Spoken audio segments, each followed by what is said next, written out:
Oh, we missed that one. What the hell happened there? Oh, Taylor? Back in April of last year, I was. Sorry, that's my pit bull. Yeah, it is. 20 of them? Yeah, actually 5.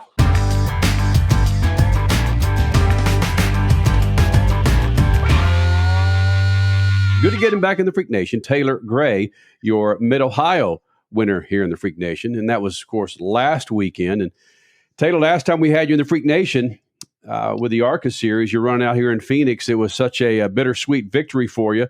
We don't necessarily need to get into that one. Let's talk about the Mid-Ohio win on a road course. And it's still like kind of a kick in the midsection to Statman and I that we're watching 16, 17-year-olds go out there and kick the balls out of people on road courses. Not just short courses, but road courses, man. Granted, the last 2 laps was all you needed, but you still won a road course race. It's a big deal, bud. Yeah, man. Yeah, it was a good day. Got pretty lucky there at the end with that caution. Been able to come down and take tires when we needed to. But it was definitely a good day for sure. It was definitely a weird day going from the downpour to being pretty dry there at the end. But it's pretty fun for sure. A lot of the stories that you read post-race, there was just confusion with some drivers and their crew chiefs about tire situations and really what the rules were. Were those the rules ever cloudy to you, knowing what kind of tires you could run on and how long you could run on a set of tires? No, so the changing the tire rule was very clear. It was stated in the driver's meeting that you are allowed to switch from rain to dry or dry to rain. You cannot switch from rain to rain or dry to dry. And that's what the Rev cars did, was switch from dry to dry. It was cloudy in the driver's meeting on if we were going to do live stops or not. Because ARCA, you're not supposed to do live stops, obviously. It's supposed to be brakes for the safety of the guys on pit road and stuff like that. And, or some of the smaller teams that can't afford to get a pit crew out here to change tires every week. So that part was very cloudy because they said they were going to throw a caution if it were to start raining for us to put reins on, but we're not going to throw a caution if it was to dry out. So they were going to leave it to our discretion if we were going to come down and take drives, which pretty much implements a live pit stop. So that's where it got really confusing there. I think it all worked out really well, at least for us. But in my opinion, that part is where it got a little confusing. I know it wasn't confusing on what to do. It was just more so confusing on if there's going to be a live stop or not. General Tire was born more than 100 years ago, right here in America.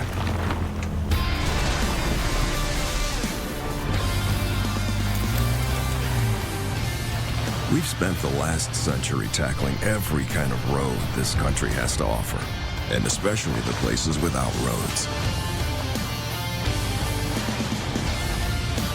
So you know that with General Tire, anywhere is possible. Taylor Gray, Mid-Ohio ARCA winner, joining us here in the Freak Nation, of course, on those General Tires. And with this being a road course, and confusion aside, is there anything that can be taken from this race to apply to the many ovals that you guys are still going to run the rest of the season? Yeah, absolutely. I mean, just the way of, like learning more so road course, you can take a lot of things that you learn from a road course and apply it to an oval, in my opinion, whether it's, braking or whatever it may be. I think there's quite a few things that you can implement on each side. I think you can implement things that you learn from circle track racing over to road course racing, and things you learn from road course racing over to the ovals. So I think it's all in how you look at it. But in my mind, I think there's quite a few things that you can take away from both to implement to each road course racing and oval racing. Crasher, hold on real quick. Yeah. What'd you have for lunch, man? It sounds like you're trying to burp it up during the interview. What'd you have for lunch, bro? I had buffalo wings. Oh yeah, man. Now I'm hungry. Yeah, those will last for days. Why in the world would you ask a question like that? He's talking, he's going, like we all do. Like I was going to say, you're the biggest offender of that, Kenny. You're always like, You Like- want to suppress a burp, you just kind of go like that. I thought I saw Taylor do that once or twice. All right. All right, fine then. On that topic of conversation, what is the worst thing to eat at a racetrack for you? Either racetrack. This might be too much information, but not a lot of people know, but I have IBS. So I struggle eating anything but a grilled chicken breast with no seasoning or anything. Like grilled chicken breast, that is it. Oh, wow. I have to be. That's hard. Let's talk about that. You are on the road so often. That is, whoa, that's a whole nother level of difficulty in your career. I mean, people might brush it off as not being a big deal, but you have to constantly watch what you're implementing. That's not easy, is it? It's my stomach's not too great when it comes to just like food in general. So I pretty much have to eat as clean as possible if I do eat. Most of the times, if it's a short day, I'll eat a little bit, but usually won't eat like a meal. And I'll also time it out a couple hours before the race, so I have got some time. Wow. Oh, smoke. Wow. I could relate to that, Taylor. Now, so you and I have something in common. I could be your grandfather, but we have something in common. I have gout, so I have to watch what I eat. No red meat. They even found out that peaches are a problem. Really? My daughter sent me 2 boxes of my favorite black cherry soda, and I inhaled one of them, and I was almost on crutches for a week. Yeah, so I could relate to that, dude. You got a friend here. What does that do for your? It probably makes you a lot more conscious of what you eat before a race starts. Yeah, for sure. I mean, usually, I'll start like with hydration and eating well, usually a week before a race. A week? Wow. Obviously, this weekend is a little different because we leave so early. So kind of just have to start prepping pretty early. But like my brother's one of those people that can go eat a cheeseburger before a race and be perfectly fine, and I'm the polar opposite. So No fair. yeah, I know, right? But Tanner's also can eat anything. It can be the worst meal for you and not gain any weight. And I'm the polar opposite too. I can eat the slightest thing bad for me and gain 3 pounds. One of the main reasons for poor vehicle performance is a dirty fuel system. It can cause decreased fuel economy and actually do harm to your engine over time. By adding Lucas Fuel Treatment to your vehicle, it cleans and lubricates the entire fuel system, pump, carburetors, fuel injectors, and valves as you drive. It also improves your vehicle's performance. It's a non-solvent product designed to protect both gasoline and diesel engines. Lucas Fuel Treatment. It works. Let's back up just a half a step here. I was going to go down this road before we got lost in that rabbit hole. Drag racing is your family's background. That's the family business. But you and your brother has some drag racing experience. How did you miss that? What did you do to avoid getting sucked into the family business? Yeah, I mean, I just decided to go a different route. Wait, let me cut you off there a second. I'm sorry, but a lot of young guys will see what their father did and want to go on their own way so that they could establish their own name. Did that come to you? You had won a race now, so you at Mid-Ohio, Taylor Gray, so you're starting to build your own name in stock car racing. Yeah, no, I mean, it never was really that. It was just of what I had a passion for. I'd always had a passion for NASCAR racing and stock car racing. Even when we did drag race, I was always big on wanting to watch the Cup race, the Xfinity race. And I don't know, it always took an interest. I always had an interest for it. And then, as I got older, I raced dirt go-karts there for a little while. And as I got older, I decided to go late model racing, and now we're here. Wow. So I guess did you ever do any drag racing and decided I don't like this, or you just never wanted to try? No, I never tried. I never even really tried, to be honest with you. I never had a really big interest into it.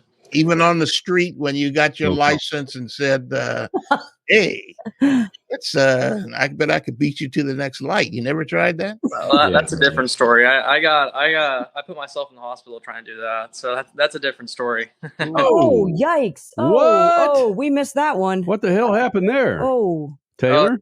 Back in April of last year, I was sorry, that's my pit bull. Yeah, it is. 20 of them? Yeah, actually 5. Back in April, I had just gotten my license and wasn't being very smart, and I'd wrecked my car and ended up in the hospital with 2 pretty much blown up vertebrae on my lower back, and then I had shattered my ankle and then crushed my left foot. wait a minute. This is sounding vaguely familiar. Was this in the Charlotte area? Yep, this was in Charlotte back in April last year. Yeah. I think we were so COVIDed out and all this stuff. Yeah, but I remember this headline. Yeah. Holy cow. How did you make your comeback from that? Yeah, I mean, at that point, I mean, in the hospital, I was trying to figure out, when's the soonest I can get out of the hospital and get back to working and trying to get back in a race car. So I spent about a week in the hospital after my surgeries. And then as soon as I got out, I spent a couple days, or I'd say probably a week or 2, on kind of on bed rest, if you want to call it. I couldn't go to physical therapy yet or anything like that. And then as soon as I got into physical therapy, that was pretty much my full-time job, 5 days a week for, 3 to 4 hours a day. Was just my trying to get back into a race car and get back walking again and stuff like that. And I would say after I started physical therapy, it was probably 2 months later, I was back in a race car. Wow. Get back in a race car and get walking. Now, is that the order of importance to you? To get in a race car before you started to walk?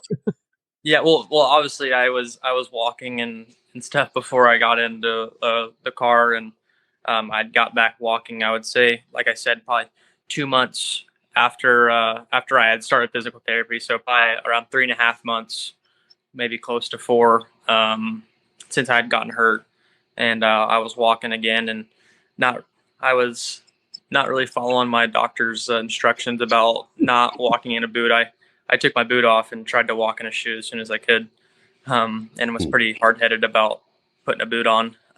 So I mostly tried to walk in my shoe most of the time, and just kind of tried to push through the pain. And I always told myself, if you want to play stupid games, you win stupid prizes, right? So had to push through it, and then I'd say, like I said, in total, since I got hurt, about 3.5 months later, I was back in a race car.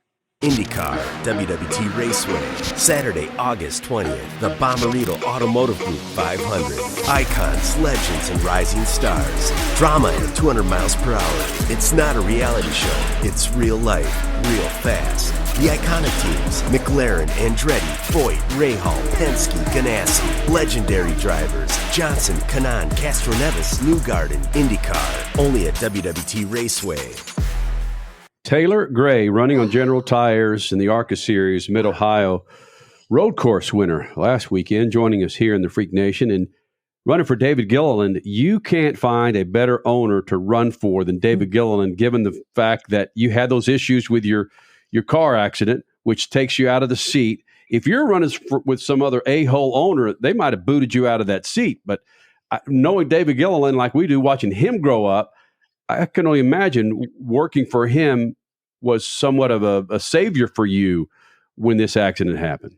Yeah, for sure. I mean, as soon as I got hurt, and obviously we weren't in the middle of COVID, but it was kind of at the end where it kind of ramped back up and things got pretty strict again. So obviously nobody was allowed in the hospital besides my parents, and they wouldn't even allow both my parents in the hospital room at one time. It would be it could be one of them each day. So, Oh my gosh. you know, it was tough, but as soon as I got out of the hospital, you know, they were all super supportive, and you know, I was at the shop and they were all asking me how I was doing, and you know, if I needed anything to, you know, I'm a short phone call away. So they're all super supportive through the whole thing, but now we're doing good, and we're focused on the rest of this year and kind of putting all that stuff behind us. What are the plans for next year? Moving into the trucks, or are you still with David Gillin Racing? What's the plan? Right now, I mean, we're just focused on trying to win more races this year, and obviously we're out of the East Championship because of our mechanical issue at Iowa. But I think we're still in contention. If 18 has another bad race, we're still pretty good in contention for the Sioux Chief race, the Sioux Chief Championship. And so, as of now, we're focused on keep on winning races and keep running good. And then we gotta focus on the rest of our truck races this year. Our truck series career this year has been very good. We've had, you know, we've gotten either wrecked or had a mechanical issue every race this year. So it's been a struggle on the truck side of things, but you just got to keep working and focusing on winning races. I don't know though. If you're going to go get buffalo wings when you have IBS, how'd you get around that? I'm still focused on that. I don't know. It's certain things. Wings don't really bother me too bad. It's I don't know. It's certain things that bother me pretty bad, but wings I've come to find don't bother me too bad. Boom. So what you're saying is a wing sponsorship would be welcome in the future. Absolutely. Yeah. Absolutely. Yeah. I see what you're putting down. Okay. Taylor Gray and Wingstop. Yeah. Buffalo Wild Yeah, Wings. We'll do that. Yeah. Mm-hmm. Taylor, it's always good to get you here in the Freak Nation. Good luck to you. You're a good man, and bang, coming back from that accident. It's extremely badass, and we got more respect for you right now, Taylor. Thank you, buddy. I appreciate it, guys.